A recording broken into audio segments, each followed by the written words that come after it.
पाठ 8 सर्वनाम प्रोनाउन।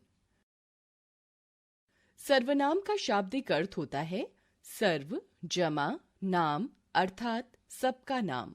देखिए, पढ़िए और समझिए। रिया और तनु सहेलियां हैं। रिया और तनु बातें कर रही हैं। रोहन स्कूल जा रहा है। रोहन की परीक्षा शुरू हो गई है। अब निम्नलिखित वाक्यों को पढ़िए। रिया और तनु सहेलियां हैं। वे बातें कर रही हैं। रोहन स्कूल जा रहा है। उसकी परीक्षा शुरू हो गई। उपर्युक्त वाक्यों में वे शब्द रिया और तनु के लिए तथा उसकी शब्द रोहन के लिए प्रयोग हुए हैं। ये सर्वनाम शब्द हैं। सर्वनाम संज्ञा शब्दों के स्थान पर प्रयोग किए जाते हैं।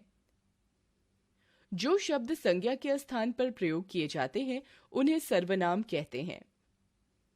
सर्वनाम के भेद। सर्वनाम के निम्नलिखित 6 भेद हैं। पहला, पुरुषवाचक सर्वनाम। दूसरा, निश्चयवाचक सर्वनाम। तीसरा, अनिश्चयवाचक सर्वनाम। चौथा, संबंधवाचक सर्वनाम। पांचवा, प्रश्नवाचक सर्वनाम। छठा, निजवाचक सर्वनाम। पुरुषवाचक सर्वनाम जिन शब्दों का प्रयोग बोलने वाले, सुनने वाले और अन्य व्यक्ति के लिए होता है वे पुरुषवाचक सर्वनाम कहलाते हैं, जैसे मैं, तुम, वह आदि। मैं अपना कार्य कर चुकी हूं। तुम सब्जी ले आओ। हमारा विद्यालय आज बंद है। उसकी पुस्तक मुझे दे दो। पुरुषवाचक सर्वनाम के 3 भेद होते हैं। उत्तम पुरुष, मध्यम पुरुष, अन्य पुरुष। उत्तम पुरुष जिन शब्दों का प्रयोग बोलने वाला अपने लिए करता है, जैसे मैं, मैंने, मेरी, हम, हमारी आदि।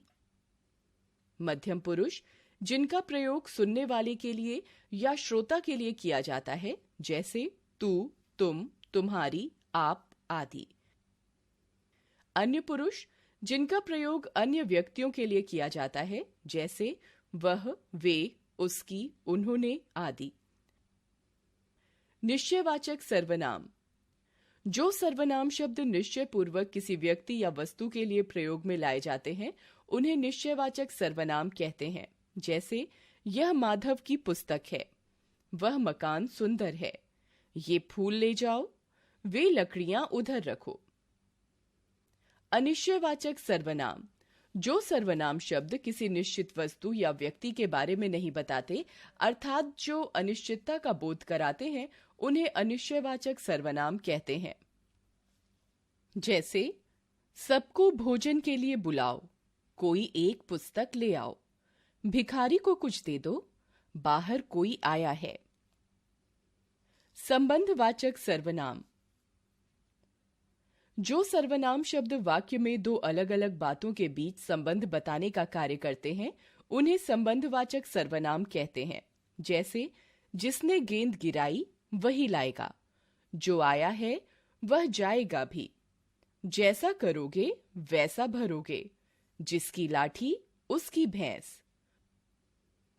प्रश्नवाचक सर्वनाम जो सर्वनाम शब्द प्रश्न पूछने का कार्य करते हैं उन्हें प्रश्नवाचक सर्वनाम कहते हैं, जैसे यह फूल किसने तोड़ा, उसके साथ कौन गया है, तुमने सामान किसे दिया था, ये किसके कपड़े हैं। निजवाचक सर्वनाम जिन सर्वनाम शब्दों का प्रयोग अपने लिए किया जाता है उन्हें निजवाचक सर्वनाम कहते हैं, जैसे कुत्ता अपने आप लौट आया, मैंने स्वयं उसे जाने को कहा, उसे खुद अपना काम करना चाहिए, तुम स्वतः वहां जा सकते हो।